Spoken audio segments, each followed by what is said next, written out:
कथा प्रारंभ होत है, सुनो वीर हनुमान। राम लखन और जानकी करत सदा कल्याण। जय श्री राम। हर हर महादेव। कल हमने श्रवण किया कि श्री रामचंद्र जी ने माता कौशल्या को समझाया और अब आगे की कथा श्रवण करते हैं। पिता के वचनों को पालन करने के लिए वो वन जाने के लिए तैयार हैं। निरखी राम रुख सचिव सुत कारन कहु बुझाई। सुनि प्रसंग रही मुख जीमी, दस बरनी नहीं जाई। तब श्री रामचंद्र जी का रुख देखकर मंत्री के पुत्र ने सब कारण समझाकर कहा। उस प्रसंग को सुनकर वे गूंगी जैसी चुप रह गई। उनकी दशा का वर्णन नहीं किया जा सकता। राखी न सकई कही सक जाऊं, दुह बाती उर दारुन दाहू। लिखत सुधाकर गाल के राहू, विधि गात बाम सदा सब गाहू। नहीं रख सकती है नहीं यह कह सकती है कि वन चले जाओ। दोनों ही प्रकार से हृदय में बड़ा भारी संताप हो रहा है। मन में सोचती है कि देखो विधाता की चाल सदा के लिए सबके लिए टेढ़ी होती है। लिखने लगे चंद्रमा और लिख गया राहु। धर्म स्नेह उभय मति गेरी, भई गति सांप छुछंदर केरी। राखहु सुत ही करहु अनुरोधु, धर्म जाई अरु बंधु विरोधु। धर्म और स्नेह दोनों ने कौशल्या जी की बुद्धि को घेर लिया है। उनकी दशा सांप छुछंदर सी हो गई है। वे सोचने लगी कि मैं अनुरोध करके पुत्र को रख लेती हूँ तो धर्म जाता है और भाइयों में विरोध होता है।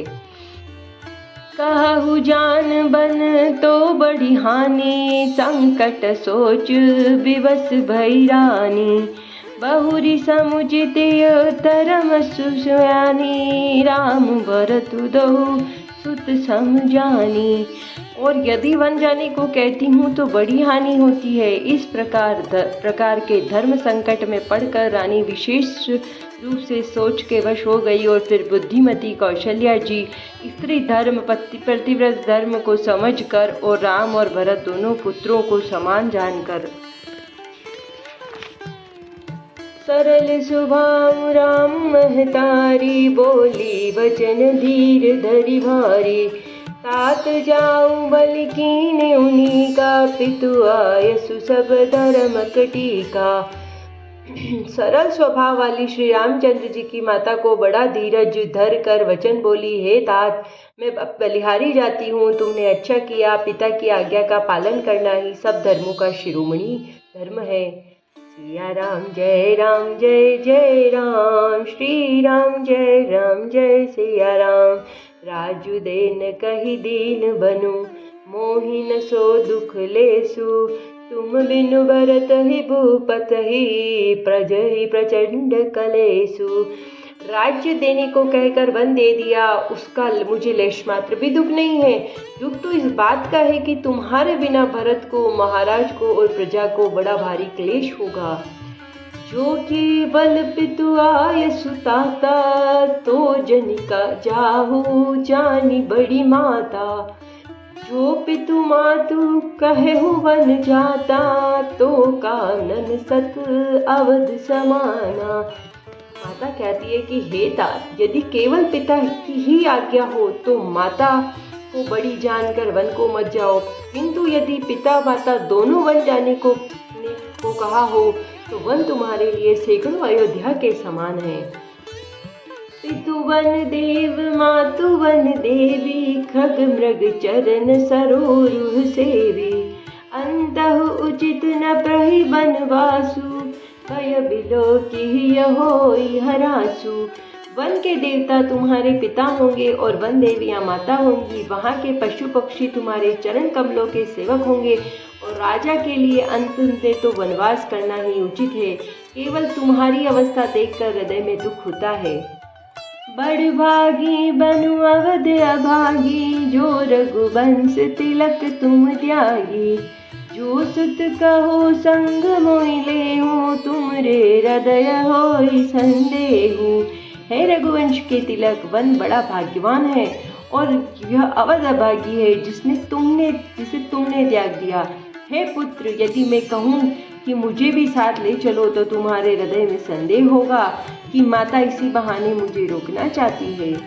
पूत परम प्रिय तुम सब ही के, प्राण प्राण के जीवन जी के, ते तुम कहूँ माँ तो वन जाऊँ, मैं सुनी वचन बैठी पछताऊँ। हे पुत्र, तुम सभी के परम प्रिय हो, प्राणों के प्राण और हृदय के जीवन हो, वही प्राणाधार तुम कहते हो कि माता मैं वन को जाऊं और मैं तुम्हारे वचनों को सुनकर बैठी पछताती हूँ। जय राम जय जय राम, श्री राम जय सिया राम। यह विचारी नहीं करहु हट, झूठ सुनहु बढ़ाई, मानी मातु कर नाथ बलि, सुरति बिसरी जनि जाई। यह सोच कर झूठ स्नेह बढ़ाकर मैं हट नहीं करती, बेटा मैं बलैया लेती हूँ, माता का नाता मान कर मेरी सुध भूल न जाना। देव पितर सब तुम ही गोसाई, राखहु पलक नयन की नाई, अवधि अम्बु प्रिय परिजन मीना, तुम करुणा कर धर्म दुरीना। है गोसाई, सब देव और पितृ तुम्हारी वैसे ही रक्षा करे जैसे पल की आंखों की रक्षा करती है। तुम्हारे वनवासी की अवधि 14 वर्ष जल है और प्रियजन कुटुंबी मछली है। तुम दया की खान और धर्म की दूरी को धारण करने वाले हो। अस विचारी सुई करहु बाई, सब ही जियत जेहि बैठे आई, जाहु सुखेन बनहि बलि जाऊं, करी अनाथ जन परिजन गाऊं। ऐसा विचार कर वही उपाय करना जिसमें सबके जीते जी तुम आ मिलो। मैं बलिहारी जाती हूँ, तुम सेवकों, परिवार वालों और नगर भर के अनाथ करके सुखपूर्वक वन को जाओ। सब कर आजु सुकृत फल बीता, भयउ कराल कालु विपरीता, बहुविधि बिलपि चरण लपटाने, परम अभागिनी आपहु जाने। अर्थात आज सबके पुण्यों का फल पूरा हो गया, कठिन काल हमारे विपरीत हो गया। बहुत विलाप करके और अपने को परम अभागिनी जानकर माता श्री रामचंद्र जी के चरणों में लिपट गई। दारुण दुसह दारूर व्यापा, बरनि न चाहे विलाप कलापा, राम उठाई मातुर लाई, कही मृदु वचन बहुरी समुझाई। हृदय में भयानक दुसह संताप छा गया। उस समय बहुविधि विलाप का वर्णन नहीं किया जा सकता। श्री रामचंद्र जी ने माता को उठाकर हृदय से लगा लिया और फिर कोमल वचन कहकर उन्हें समझाया। सिया राम जय जय राम, श्री राम जय सिया राम। समाचार ते ही समय सुनी, सिय उठी अकुलाई, जाई सासु पद कमल जुग, बंदी बैठी सिरुनाई। अर्थात उसी समय यह समाचार सुनकर सीता जी अकुला उठी और उस सास के पास जाकर उनके दोनों चरण कमलों की वंदना कर सिर नीचा कर बैठ गई। दीनी असीस सासु मृदुवानी, अति सुकुमारी देखी अकुलानी, बैठी नमित सुख सोचती सीता, रूप राशि पति प्रेम पुनीता। सास ने कोमल वाणी से आशीर्वाद दिया। वे सीता जी को अत्यंत सुकुमारी देखकर व्याकुल हो उठी। रूप की राशि और पति के साथ पवित्र प्रेम करने वाली सीता जी मुख नीचे किया बैठी सोच रही है। चलन चलन चहत बन जीवन नातु, के सुकृति सन हो हई साधु, की तनु प्राण की न केवल प्राणा, विधि कर तब कछु जाई न जाना। जीवन नाथ प्राणनाथ वन को चलना चाहते हैं, देखें किस पुण्यवान ने उनका साथ होगा। शरीर और प्राण दोनों साथ जाएंगे या केवल प्राण ही से इनका साथ होगा। विधाता की करनी कुछ जानी नहीं जाती। चारु चरण नख लेखति धरनी, नुपुर मुखुर मधुर कवि बरनी, मनहु प्रेम बस विनती करही, हमहि सिय पद जनि परिहरही। सीता जी ने अपने सुंदर चरणों के नख से धरती को दे रही है। ऐसा करते समय नुपुरों को जो मधुर शब्द हो रहा है, कवि उसका वर्णन इस प्रकार करते हैं कि मानो प्रेम के वश होकर नुपुर यह विनती कर रहे हैं कि सीता जी के चरण कभी हमारा त्याग न करे। मंजू विलोचन मोचती बारी, बोली देखी राम महतारी। तात सुनहु सिय अति सुकुमारी, सास ससुर परिजन प्यारी। सीता जी सुंदर नेत्रों से जल बहा रही है। उनकी यह दशा देखकर श्री राम जी की माता कौशल्या बोलती है, हे तात सुनो, सीता अत्यंत ही सुकुमारी है तथा सास ससुर और कुटुंबी सभी को प्यारी है। सिया राम जय जय राम, श्री राम जय सिया राम। पिता जनक भूपाल मणि, ससुर भानुकुल भानु। पति रवि कुल के रव विपिन, विदु गुण रूप निधानु। इनके पिता जनक जी राजाओं के शिरोमणि हैं, ससुर सूर्यकुल के सूर्य हैं और पति सूर्यकुल रूपी कुमुद वन को खिलाने वाले चंद्रमा तथा गुण और रूप के भंडार हैं। मैं पुनि पुत्र वृद्धु प्रिय पाई, रूप राशि गुणशील सुहाई। नयन पुत्री करि प्रीति बढ़ाई, राखे प्राण जन कहिलाई। फिर मैंने रूप की राशि, सुंदर गुण और शील वाली प्यारी पुत्र वधु पाई है। मैंने इन जानकी को आंखों की पुतली बनाकर इनसे प्रेम बढ़ाया है और अपने प्राण इनमें लगा रखे हैं।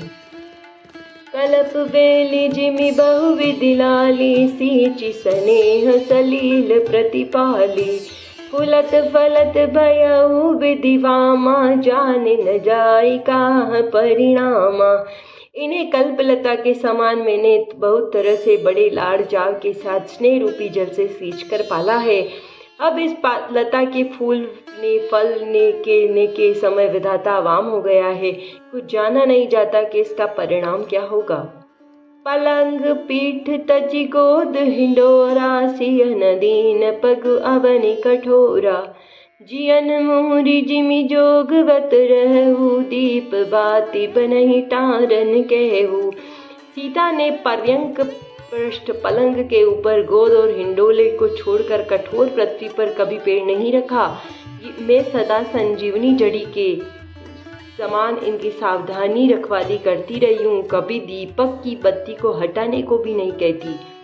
सोई सिय चलन चहति वन साथा, आय सुकाह होई रघुनाथा।